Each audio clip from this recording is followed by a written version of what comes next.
छत्तीसगढ़ राज्य सहकारी bank apex bank 2023। आज हम 40 अति महत्वपूर्ण प्रश्नों को देखेंगे।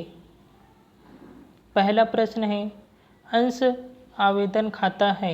ए व्यक्तिगत खाता, बी वास्तविक खाता, सी नाममात्र खाता, डी इनमें से कोई नहीं। इसका सही उत्तर ए व्यक्तिगत खाता।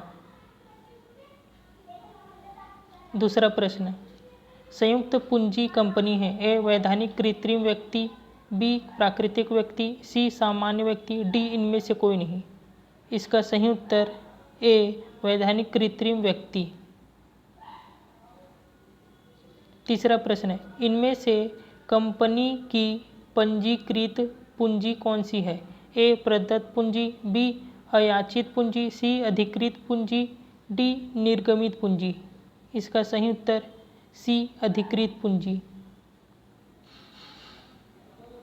चौथा प्रश्न, कंपनी अधिनियम के अनुसार केवल अधिमान अंश जो खाली स्थान में शोध्य हो जारी किए जा सकते हैं। ए 24 वर्ष, बी 22 वर्ष, सी 30 वर्ष, डी 20 वर्ष। इसका सही उत्तर डी 20 वर्ष।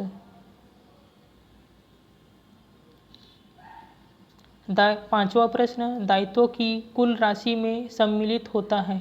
ए अधिकृत पूंजी, बी निर्गमित पूंजी, सी प्रार्थित पूंजी, डी चुकता पूंजी। इसका सही उत्तर डी चुकता पूंजी। छठवां प्रश्न, अंशों का हरण किया जा सकता है? ए सभा में उपस्थित न होने की स्थिति में, बी मांग राशि के भुगतान न करने पर, डी सी बैंक भुगतान की असमर्थता में, डी प्रतिभूति के रूप में अंशों के बंधक होने पर। इसका सही उत्तर बी मांग राशि के भुगतान न करने पर।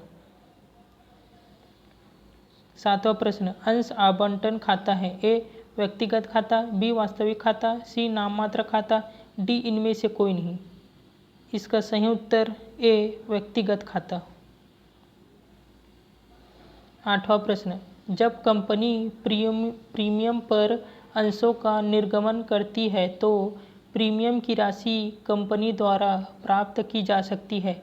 ए आवेदन राशि के साथ, बी आवंटन राशि के साथ, सी याचनाओं के साथ, डी उपर्युक्त में से किसी भी के साथ। इसका सही उत्तर डी उपर्युक्त में से किसी भी के साथ। नौवां प्रश्न, समता अंशधारी होते हैं? ए ग्राहक, बी लेनदार, सी देनदार, डी स्वामी। इसका सही उत्तर डी स्वामी। 10वां प्रश्न, एक कंपनी में सदस्यों का दायित्व खाली स्थान होता है?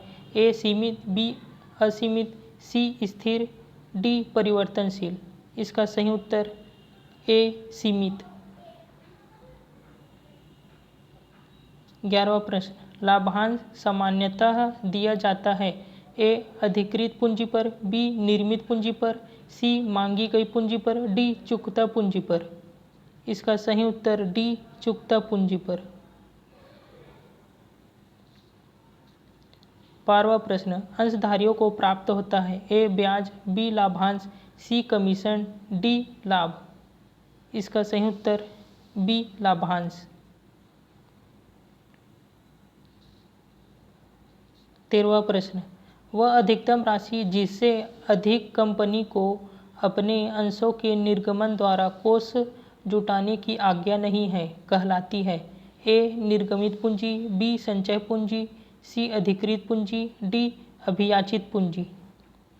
इसका सही उत्तर सी अधिकृत पूंजी।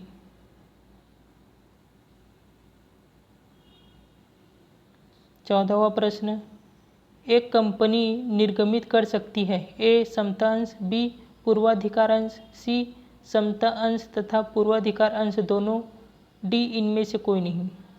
इसका सही उत्तर सी समता अंश तथा पूर्वाधिकार अंश दोनों।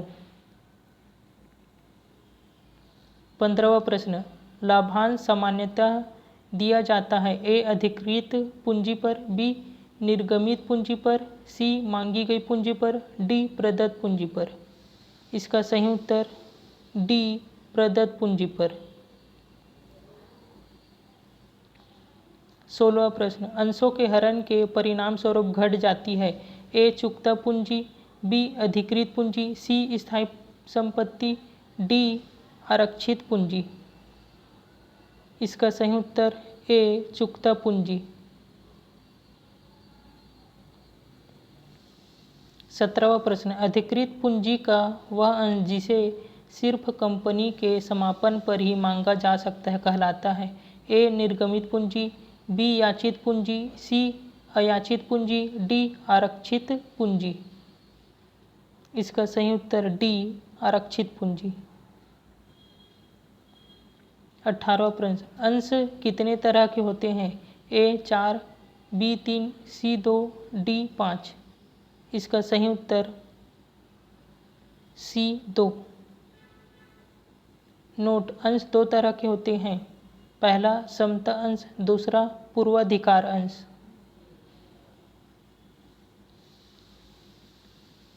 19वां प्रश्न, समता अंशधारी होते हैं ए कंपनी के लेनदार, बी कंपनी के स्वामी, सी कंपनी के ग्राहक, डी इनमें से कोई नहीं। इसका सही उत्तर बी कंपनी के स्वामी। 20वां प्रश्न, अंशधारियों के लिए लाभांश देय है। ए कर मुक्त राशि, बी ब्याज, सी कर जमा राशि, सी डी इनमें से कोई नहीं।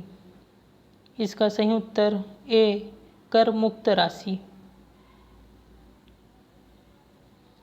21वां प्रश्न, अंशों का निर्गमन किया जा सकता है। ए सम मूल्य पर, बी प्रीमियम पर, सी बट्टे पर, डी उपरोक्त सभी। इसका सही उत्तर डी उपरोक्त सभी। 22वां प्रश्न, अधिकांश अंश वे हैं जिन्हें ए कंपनी के निर्देशों को निर्गमित किया जाता है, बी कंपनी के वर्तमान अंशधारकों को निर्गमित किया जाता है, सी कंपनी के प्रवर्तकों को निर्गमित किया जाता है, डी संपत्तियां खरीदने के लिए विक्रेताओं को निर्गमित किया जाता है। इसका सही उत्तर बी कंपनी के वर्तमान अंशधारकों को निर्गमित किया जाता है। 23वां प्रश्न, कंपनी द्वारा अंशों का निर्गमन किया जा सकता है। ए अंशों के निजी विक्रय हेतु, बी अंशों के सार्वजनिक निर्गमन द्वारा, सी नकद के अलावा किसी अन्य प्रतिफल के बदले, डी सभी। इसका सही उत्तर डी सभी। 24वां प्रश्न, कार्यशील पूंजी को खालिस्तान पूंजी के रूप में भी जाना जाता है। ए वर्तमान संपत्ति, बी संचालन, सी प्रक्षेपण, डी संचालन राजधानी। इसका सही उत्तर बी संचालन। 25वां प्रश्न, प्रमुख चालू परिसंपत्तियां खालिस्तान है।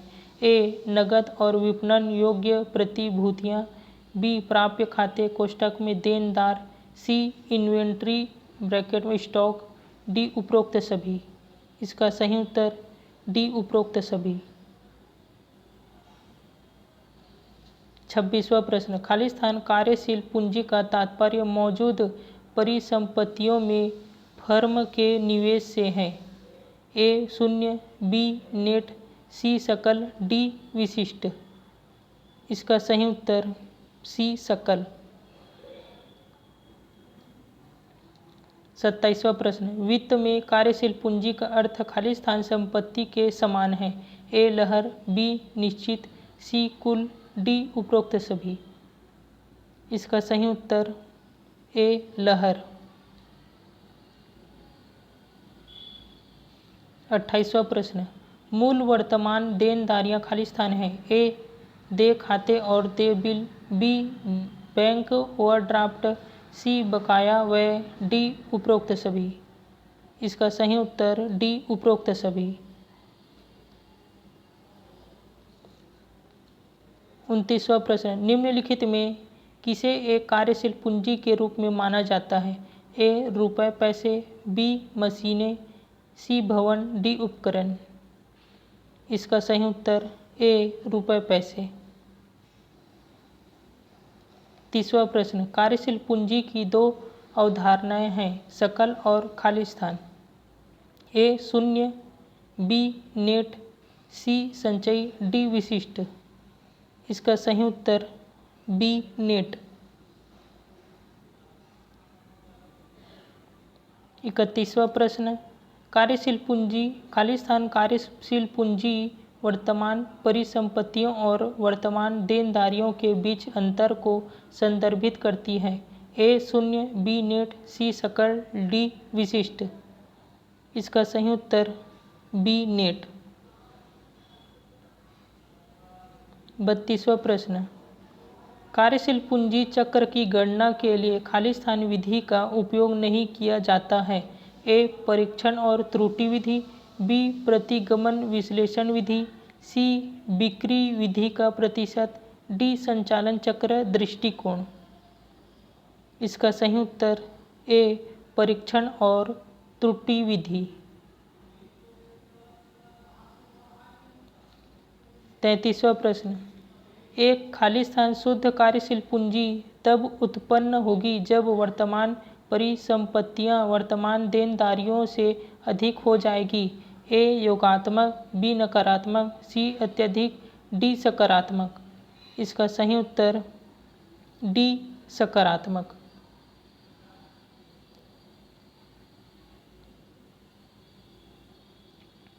34वां प्रश्न, कार्यशील पूंजी की गणना खाली स्थान के रूप में की जाती है। ए मूल चालू परिसंपत्तियों से मूल चालू देनदारियां घटाई जाती है, बी वर्तमान परिसंपत्तियों से वर्तमान देनदारियां घटाई जाती है, सी मूल चालू परिसंपत्तियों से वर्तमान देनदारियां घटाई गई, डी तरल संपत्ति में से चालू देनदारियां घटाई जाएंगी।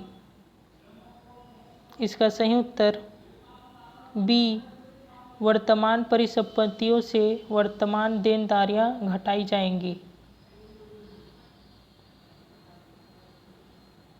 35वां प्रश्न, खाली स्थान के आधार पर कार्यशील पूंजी को सकल कार्यशील पूंजी और शुद्ध कार्यशील पूंजी के रूप में वर्गीकृत किया जाता है। ए संप्रत्यय, बी समय, सी भविष्य, डी काम। इसका सही उत्तर ए संप्रत्यय। 36वां प्रश्न, चालू परिसंपत्तियों में निवेश खाली स्थान होना चाहिए। ए बस पर्याप्त, बी अधिक, सी कम, डी अधिकतम। इसका सही उत्तर ए बस पर्याप्त। 37वां प्रश्न, संचालन चक्र को खाली स्थान भी कहा जाता है। ए कार्य चक्र, बी व्यापार चक्र, सी वर्तमान परिसंपत्ति चक्र, डी कार्यशील पूंजी चक्र। इसका सही उत्तर डी कार्यशील पूंजी चक्र।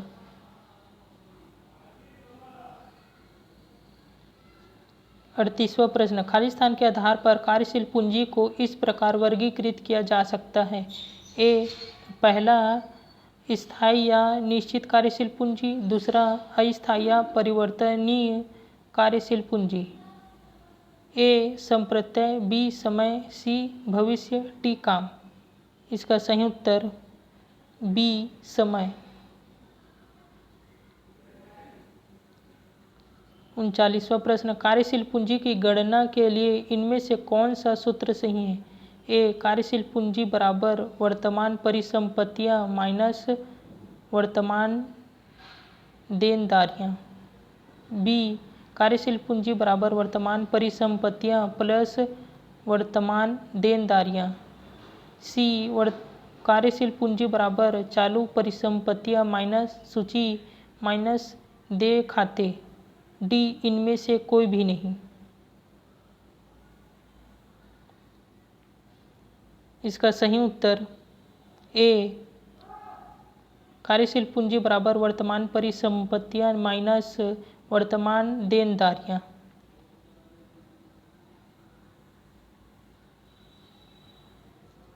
40वां प्रश्न, शुद्ध कार्यशील पूंजी तब होती है जब वर्तमान देनदारियां वर्तमान परिसंपत्तियों से अधिक होती है। ए सकारात्मक, बी नकारात्मक, सी अत्यधिक, डी शून्य। इसका सही उत्तर बी नकारात्मक। 41वां प्रश्न, खालिस्तान उन निधियों को संदर्भित करता है जो एक संगठन के पास अपने दैनिक कार्यों के वित्तपोषण के लिए होनी चाहिए। ए, बरकरार रखी गई कमाई, बी, अचल पूंजी, सी, कार्यशील पूंजी, डी, उपरोक्त सभी। इसका सही उत्तर सी, कार्यशील पूंजी। अगर यह वीडियो आपको अच्छा लगा होगा तो हमारे चैनल को सब्सक्राइब और लाइक कीजिएगा। धन्यवाद।